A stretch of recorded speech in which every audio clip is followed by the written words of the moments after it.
Ես ողջունում եմ մեր ռադիո լսողներին եւ ռադիոդիտողներին, դուք լսում կամ դիտում եք Գործարար ալիքը, իսկ եթերում Կիսալուսնի մայրամուտը հաղորդումն է։ Առաջին խոսափողի մոտ հաղորդման հեղինակ Տիրան Լոկմագյոսյանն է, իսկ երկրորդ խոսափողի մոտ ձեզ համար աշխատում եմ ես, Աթենիկ Զախարյանս։ Բարև ձեզ, պարոն Լոկմագյոսյան։ Այսօր տոն է, ես մեր ռադիո լսողներին եւ ռադիոդիտողներին նշեմ, որ մենք ձայնագրվում ենք մարտի 8-ին եւ թեմատիկ առումով ես կուզեմ անդրադարձ կատարենք Թուրքիայում բնակվող հայ կանանց նախկինում եւ հիմա, ինչ է փոխվել, ինչ իրավունքներ ունեն կանայք եւ ինչ իրավունքներից էին զրկված նախկինում։ Նախկինում Օսմանյան գայսրության ժամանակաշրջանում, քանի որ պետությունը շերիայով էր ղեկավարվում, իհարկե մուսուլմանական այդ օրենքները կար Ղուրանի եւ կանայք ոչ մի իրավունք չունեին, անգամ կարելի ասել ինչ որ կենթանիներից ավելի ցածր մակարդակ ունեին եւ առնել վաճառելու ապրանքի Այո, կարելի էր գնել ու կարելի էր վաճառել։ Իհարկե ես չեմ խոսում գերիների բաների մասին, դա առանձին է, իհարկե, չնայած պետք է նկատի ունենալ, որ անգամ Օսմանից սկսած բոլոր անխտիր բոլոր մայրերը, բաների, սուլթանների, պատիշահների եղել են հիմնականում ոչ թյուրքական ռասայից եւ դրանք բոլորը գերիներ են եղել այստեղ այնտեղ դե մեջները եղել են նաեւ անգամ իշխանուիներ եւ այլն որոնք գերեվարվել են ինչ որ միտեղ բերել են քանի որ արժեքավոր ավար է դա բերվել են հանձնվել են բալատին բալատը գնել է դա եւ այն բոլորը գերիներ են եղել այն մեջը ռուս կա հրյա կա հայ կա վրացի կա եւ այլն շատ դարբեր ազգություններից այսինքն բոլորը այդպես գողացված բերված աղջիկներ են եղել որոնք քանի որ թակավորի գինն են դարձել եւ եթե երախա են ունեցել եւ դա ընդունվել է իհարկե դա իրենք արդեն դարձել են թակավորի մայր եթե հաջողացրեն դա արդեն ամենաբարձր դիրքն է падիշահից հետո կարելի ասել գինը այդքան իրավունք չուներ ինչքան մայրը Ընդհանրապես, մինչև այսօր են Թուրքիայում այդպես է կանայք կարծեք թե ավելի երկրորդական պլանում են բայց մայրերը որ էլի կանայք են հոր կինն է դա մի քիչ տարբեր է մայրերը սուրբ են մայրերը ավելի բարձր դիրք ունեն եւ այլն բայց այնուամենայնիվ գինը է մեկ է ինքը միշտ երկրորդական պլանում է կանայք ստանում են իրավունք եթե արդեն ծերացել են հատկապես եթե ամուսինը մահացել է արդեն դան ամենամեծը դառնում է կինը եւ քիչ թե շատ բան ունի ինչ որ իրավունքներ ունի Սակայն այնուամենայնիվ տղան մեծ տղան հատկապես արդեն ընտանիքի հայրն է դառնում եւ մայրն էլ իրեն պիտի լսե սակայն այնուամենայնիվ մեծ զավակը իրեն հարգում է եւ լսում է ինչ որ բաներով սակայն ընդհանուր առմամբ կանայք իրավունք ընդհանրապես չեն ունեցել իրենք միայն բարտականություն են ունեցել այսինքն 0 կարելի ասել իրավունք եւ միայն բարտականություն եւ ինչպես ասացի արք ու վաճառքի ապրանքին իրենք այո դե բանեն կարող էր մեկը եթե փող ուներ հորը փողը դար եւ իրա ասենք 11 տարեկան աղջիկը 10 տարեկան աղջիկը վերցներ իրա գնության եթե ինքը արդեն 40 տարեկան էր ինչպես որ բանի ժամանակ են Մոհամմեդը 6 տարեկանով վերցրեց Այշեին սակայն ըստ դեղեցությունների իրեն չկպավ սпасեց մինչև 9 տարեկան դառնա նրանից հետո երկար է սпасել այո իսկ ինքը այն ժամանակ եթե չեմ սխալվում արդեն 50 տարեկան էր եւ դրա համար էլ իրենք բոլոր իսլամները իրավունք են իրենց վերաբերում որ այո դա կարելի է անգամ իսլամական ասենք գիտնականներ այս ճագերդավոր կան որոնք հայտարարում են որ անգամ նորածինի հետ կարելի է փսակվել այո սա է գնոջ դիրքը դա է միայն բանը բարտականություն ունի հա երբ որ ամուսնանում է ինչ որ մեկի հետ աղջկա հետ Եթե ուզում է բաժանվի, անգամ ջղայնությունից կարող է ինչ որ մեկին վաճառել։ Այդ մեն ինչ որ մեկը որ ասում եմ, ասենք փողոցում ինչև այսօր էլ կան հին արարկաներ բաներ եւ այլն առնում են շատ քիչ փողով ինչ որ մի գիտեն իրենք ինչ ում պիտի վաճառեն, ասենք կարող է գիրքել լինի, կարող է ուրիշ բան լինի, կարող է ու այդտենց մարդուն կարող են վաճառել հնություններ առնող, հնություն որ ասում եմ անտիկվարիատի մասին չեմ խոսում իհարկե։ Հին գարասիներ եւ այլն առնողին կնոջը վաճառում էր 2 կոպեկով։ Միայն դա այդ կնոջ վատությունն է, որովհետեւ իրավունք ուներ ինքը։ Իրավունք ունի, փողոց կարող է դուշ շպրտե, հետ ուղարկի իր հորդոնու եւ կամ վաճառի։ Օսմանյան գաստրության մեջ այսօր իհարկե այդպեսի դեպք չի լինում։ Այսօր ուրիշ բաներ են լինում, բայց լավ չմտնենք այդ խնդիրների մեջ, հետո կասեն թե դու էլի այնց բաների մասին ես խոսում, որ չի կարելի։ Այսօր իհարկե հանրապետության շրջանում դա ինչ որ փոխվեց, որովհետեւ այդ հին բարքերը գարձեք թե վերացրին, իհարկե ամեն ինչ թղթի վրա, օրենքներով, իհարկե պետք է ընդունել, որ Թուրքիայի օրենքները շատ լավ օրենքներ պետք է լինեն իրականում, որովհետև Շվեյցարիայի օրենքն են վերցրած, թարգմանած ու բանը, իհարկե հետո փոփոխություններ են արած մեջը, հետագայում էլ, ասենք ես 100 տարվա ընթացքում համարյա շարունակ ինչ որ բաներ փոխված է, այլ շվեյցարականի շատ բան չի մնացած, բայց հիմքը շվեյցարական է եւ կարևորը ինչ է որ իհարկե ամեն տեղ անգամ մեզ մոտ այդպես է որ օրենքը ինչքան է լավ այդ օրենքը եթե չես կիրառում աշխարհի ամենալավ օրենքն էլ ոչ մի բանի պետք չէ հատկապես այս առումով Թուրքիան այն երկրներից է աշխարհում, որ ամենաշատ կանանց սպանություն կա օրինակ։ Համարյա որպես ստատիստիկա, համարյա ամեն օր մի հատ կին սպանում է կամ անգամ մի քանի հատ։ Եվ համարյա չկա մի դեպք, որ մարդասպանը դրա համար նստի, դրա համար դատվում են, բայց բոլորը ազատ են արձակվում։ Որովհետև մեղմացուցիչ հանգամանքներ եւ այլն, անգամ բռնաբարությունների ժամանակ, մարդը ասում է, ասենք 50 տարեկան մարդը 10 տարեկան երեխա է բռնաբարում, մի հատ աղջիկ երեխա է բռնաբարում, դատարանը որոշում է, որ աղջիկը համաձայնությամբ է կատարվել։ Իրականում 10 տարեկան երեխա այդ առումով համաձայնությունը ո՞րն է։ Կարող է բադայ աշխարհի ոչ մի դատարան այդպիսի բան չի անենի, միայն Թուրքիայում դա կգնի։ Կամ նման երկրներում երևի այո այդպիսի բաներ կան եւ այսօր հագնացող մասշտաբների հասած կանանց սպանություն եւ այդ բռնաբարությունները եւ ամենավատը ինչպես ասեցի որ նրանց արդյունքում ոչ մի բան չի լինում այդ մարդկանց Հա, եթե ասենք շատ դաժան սպանություն է եղել, բռնաբարություն է սպանություն եւ այլն, այն ժամանակ իհարկե կա, օրինակ մի հատ դեպք կար, երկու հոգի կարծեմ, թե երկու հոգի էր կարծեմ, Ադանայի կողմերը, այդ կողմերը, մարշրուտկի վարորդը մի հատ աղջիկ, սիրուն աղջիկ նստում է, ուրիշ մարդ էլ չկա։ Այս աղջկան դանում է քաղաքից դուրս, բռնաբարելուց հետո ինչ, սպանում է աղջկան եւ հետքերը կոծկելու համար իր բանը հորեղբոր դղան է ինչ էր, թե հորեղբայրը կարծեմ, 2-3 հոգի մասնակցած են։ Գանչում է, որ օգնեն իրեն, աղջկան մասնատում են, սղոցներով գտրատում են, հետո այդ մարմնի մասերը վառում են, բենզին են լեցնում, վառում են ու թաղում են։ Այսինքն ծայրագույն է sense մի բան, բռնեցին, դատեցին ու նստացրին։ Շաբաթ չանցավ Բերդում սպանեցին նրան։ Այնտեղ այդպիսի օրենքներ կա Բերդի օրենքներ կան, իմիջիայլոց ասեմ որ ամենաբարձր դասվածները մարդասպաններն են։ Հատկապես եթե բադվի համար մարդ է սպանել ու նա բանի Բերդի թակավորն է։ Ամենավատը, ինչպես այդտեղ հակառակը, գողերն են, ջեպկիրներն են, օրինակ, եւ այստեղ գող է,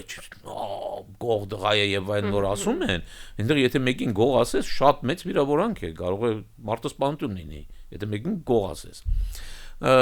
Գողերը, այդ բաները, գրպանահատները եւ այլն խապեպաները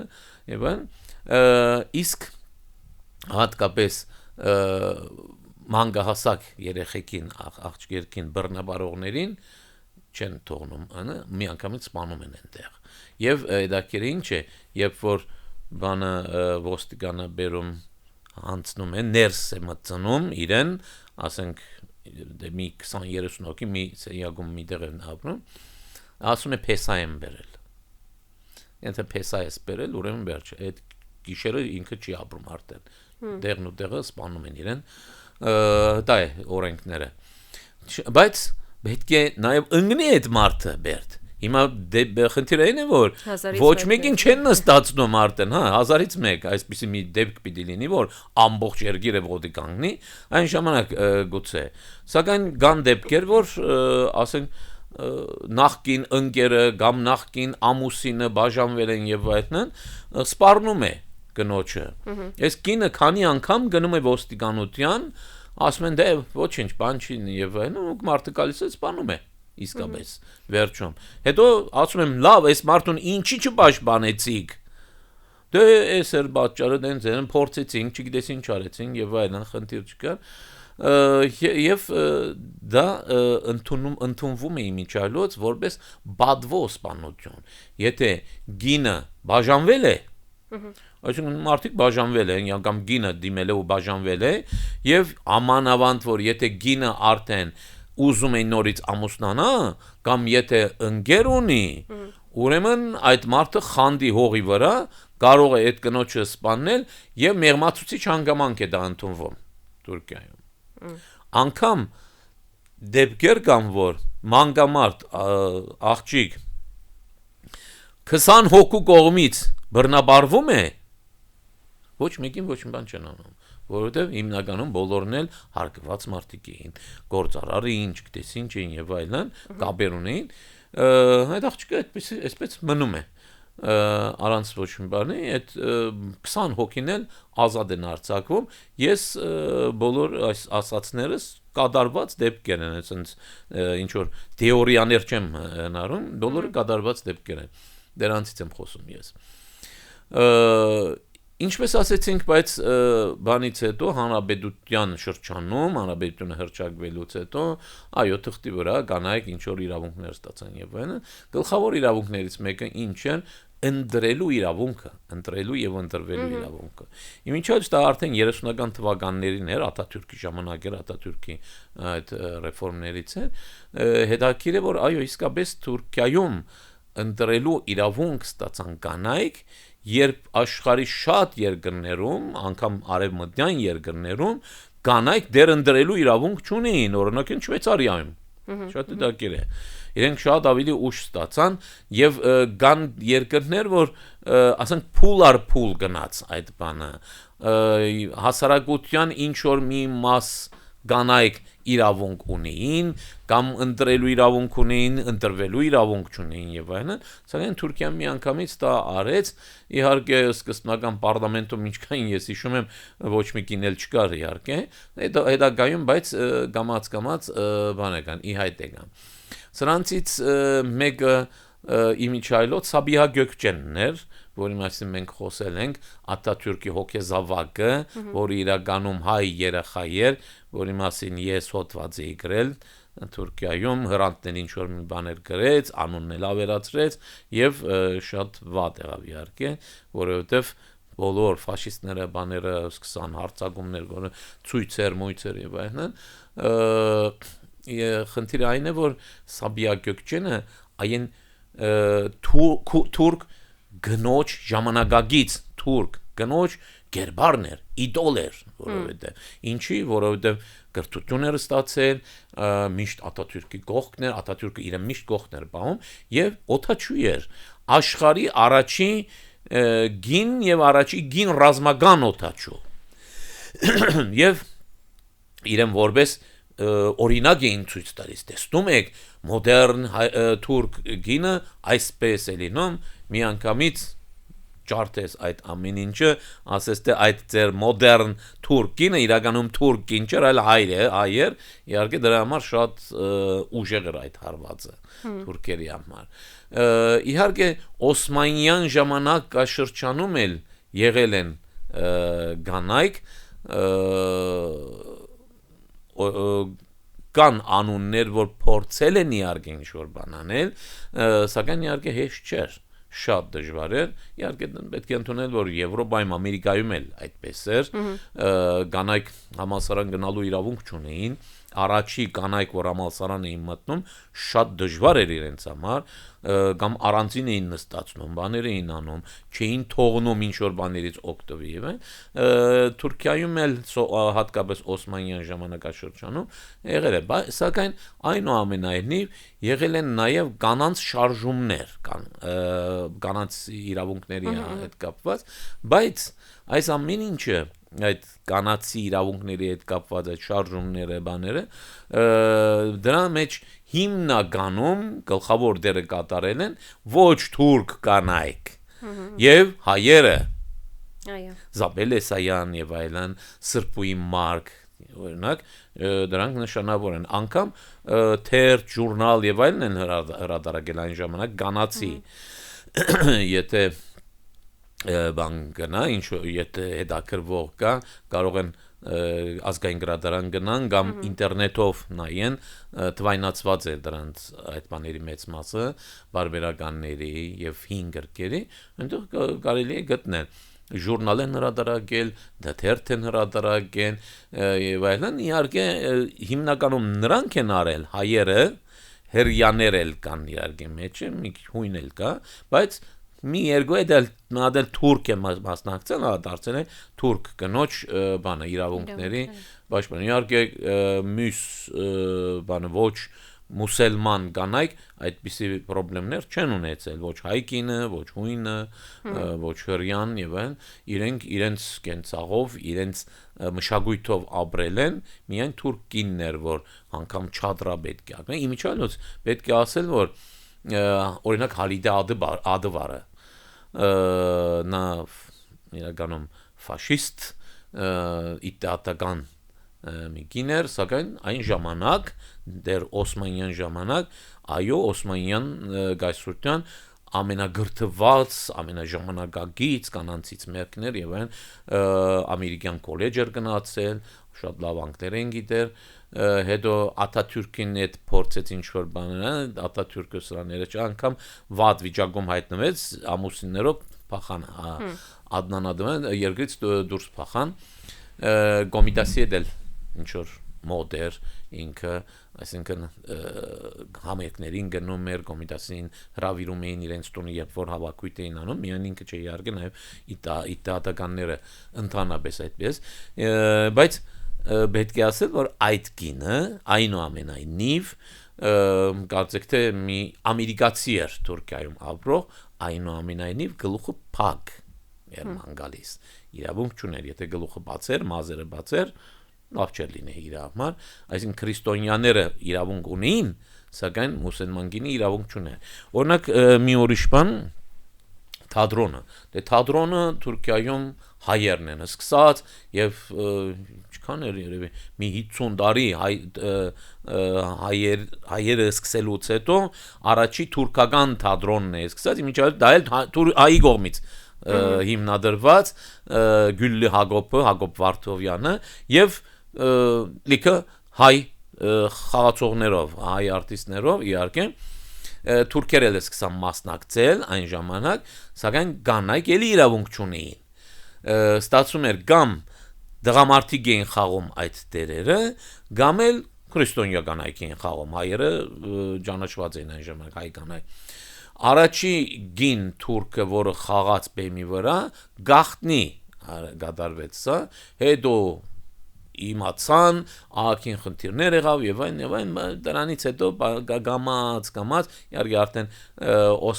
Օսմանյան գայսրությունը փլուզվեց, Թուրքիան հանրապետությունը որ հիմնադրվեց, արդեն ավելի հեշտացավ, սակայն այնուամենայնիվ սկզբնական շրջաններում շատ դժվար էր։ Քանի հատ գին կար որ հանդգնում էր բեմ դուրս գա այնտեղ ինչ որ մի բան խաղա եւ այն չէ դա չէր կարելի եւ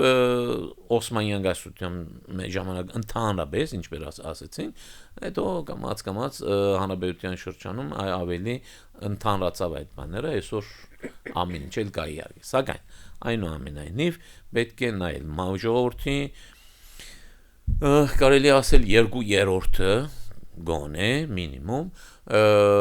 դեռ այս բաներին սովոր չէ այո այսօր շատ բաներ դարածվում են հատկապես հեռուստատեսության միջոցով որովհետև ամեն մի դուն մտնում է այս ամեն ինչը այս ռոպագանդն է մտնում եւ այլն մի քիչ փոխվում են մարդիկ մարդկանց մտածելակերպը սակայն ինչպես ասում եմ 2/3-ը գոնե ժողովրդի թուրք ազգաբնակչության ամեն ինչից դա գյուղերում երևի կլինի չէ հատկապես այո իհարկե տեսեք Թուրքիան սենց կարելի է բաժանել երկու մասի մինչև արևմուտքից մինչև Անկարա արևմտյան կողմը Անկարայից անգամ սակայն քանի որ միշտ հոսք կա դեպի մեծ քաղաքներ հատկապես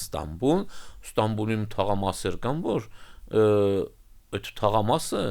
դուք ասենք կարճ թևերով չեք կարող մտնեք այնտեղ ասենք մի քիչ բաց եւ մեջքը մի քիչ բաց եւ այն չեք կարող եւ չեմ ասում ինչ շորտիկ մորտիկ բան կպատայի մինիմում ձեծ կուտեք այնտեղ եւ դուրս կշպրտեն թաղամասին դες ամենալավ վարիանտով իսկ կան թաղամասեր որ այնտեղ ազատամարտիկ պորտը բաց շորտիկներ չգիտես ինչ ոնց ուզում եք կարակ մանգակ որովհետեւ այդ թաղամասի բնակչությունը ասենք գրթված բնակչություն է Ստամբուլում ծնված մեծացած իսկ միշտ թաղամասի բնակչությունը գյուղերից գավառներից եկած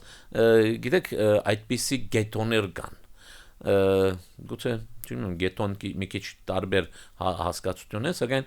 գետոյան նման իմիջիայլոց միշտ այդպես եղել է բայց ուրիշ տեսակետով մինչև իմ մանկությանը շրջանը կարելի ասել համարյա ասենք ազգային թաղամասեր են եղել կամ մի թաղամասում մի թաղում ասենք հայկական թաղամաս հունական թաղամաս հրեական թաղամաս թուրքական թաղամաս է եղել իհարկե եղել է որ ասենք հայկական թաղամասում նաև մի քանի հատ թուրք են ապրել կամ հույն են ապրել կամ եւ այլն սակայն հիմնականում այդպես թաղամասեր են եւ անգամ թաղերի միջև ժամանակին ասենք գրիվներ բաներ են եղել անգամ ասենք հայը այս թաղից այս թաղով անցնում է ծեծարուտում վայ դու մեր թաղով ոնց ես անցնում դու ով ես որ այլն այդպիսի խնդիրներ կար իհարկե այդպիսի բանով այսօր չկա սակայն հայերը արդեն համարյա թե չկան հույները ընդառաջ չկան հрьяաներն էլ շատ պակասել են դրա համար ազգային թաղեր չկան սակայն համշերիական այսինքն համակաղակացիական թաղամասեր կան հիմա ասենք մշեցիները գալիս են այս թաղամաս որովհետև մի երկու հոգի գալիս են այստեղ բնակվում են իրենց բարեկամները եւ այն ինչ ով որ գալիս են իրենց մոտ ու այստեղ տարտնում են մշեցիները այստեղ դերսիմցիներ ալևիների թաղամասեր կան այո եւ այլն այդպիսի գետոացված վիճակ կա Ստամբուլում այդ պատճառով է որ այս թաղամասում դուք չեք կարող շորթակնեք, այս թաղամասում այդ ոչ մի խնդրեմ չկա։ Սակայն իհարկե ընդհանրապես քիչ են այդ թաղամասերը, որ խնդրեմ չկա, այն թաղամասերում որ շատ խնդրեմ չկա, այսինքն կարճատև բան խնդիր չկա, բայց եթե շատ ծայրագույն ասենց ինչ որ մի բան հակնեք, կարող է ընդեղել խնդիրներ լինի, անգամ մինչև սպանություն կարող է լինի։ Թուրքիան այն երկիրն է, որ եղել են ժամանակներ, որ բանը Պարսի ժամանակ, Ռամադանի ժամանակ ինչ որ մեկը ինչ որ բան է, սեմուշկա է չրտում եւ այլն, կանգառում կանգնած մարդուն տանագարին սպանել են։ Մի հատ չէ իմիջիայլոց, մի քանի դեպք այդպեսի կա։ Այսօր էլ, եթե ասենք փողոցում սա մարդկանց մեջ հատկապես նորից եմ ասում նայած որ թաղամա հաց է գոտում, ասենք մի սանդվիչ է գոտում եւ այլն, կարող է ծուտեք մինիմում։ Դա է Թուրքիան դա է եւ ինչպես ասեցինք գանայք հազիվ նոր մի քիչ շունչ են քաշում, այո կանաչ խոսում են իրավունքների մասին, սակայն այստեղ նորից մի բան կա, օրինակ, տեսեք, Թուրքիայում եթե ինչ որ մի խումբ ցույց է անում փողոցում, եւ ոստիկանը չի միջամտում, իմացեք, որ կառավարությունը, պետությունը ուզում է, որ լինի, կամ էլ ինքը դեմ չէ, սա եթե չուզենա, ոչ մեկը ոչ մի ցույց չի կարող անի, եւ հետաքրքիր է, ամեն մարտի 8-ին տարիներ է, կանայք դուրս են գալիս, ցույց են անում, մարտի 8-ի, իրենց օրն է, տոն է, չէ, ու ոստիկանը հարձակվում է, ու տուպինկաներով մի լավ ջարդում, ծեծում, ձերբակալում եւ այլն, ու սա ցույցը ծրում են։ Տարիներ շարունակ մոդա է, չգիտեմ հիմա այսօր ինչ չէ կատարվում այս պահին, իհարկե, բայց սա հանրապետական Թուրքիայի ժամանակաշրջանն է, որտեղ կանայք իրավունքներ ունեն, բոլոր իրավունքներ ունեն, ինչպես տղամարդիկ, ըստ օրենքի, իսկ կիրառությունը սա է։ Շատ շնորհակալ եմ, պարոն Լոքվանկեսյան, իրոք շատ հետաքրքիր ինֆորմացիա տվեցիք, որը կարծում եմ ոչ մի տեղ հնարավոր չէ գտնել այնքան բովանդակալից, որքան դուք ներկայացրիք։ Իսկ ես մեր ռադիո լսողներին եւ ռադիո դիտողներին հիշեցնեմ, որ եթերում կիսալուսնի մայրամուտը հաղորդումն էր, իսկ մենք ինչպես միշտ կհանդիպենք հաջորդ երկուշաբթի։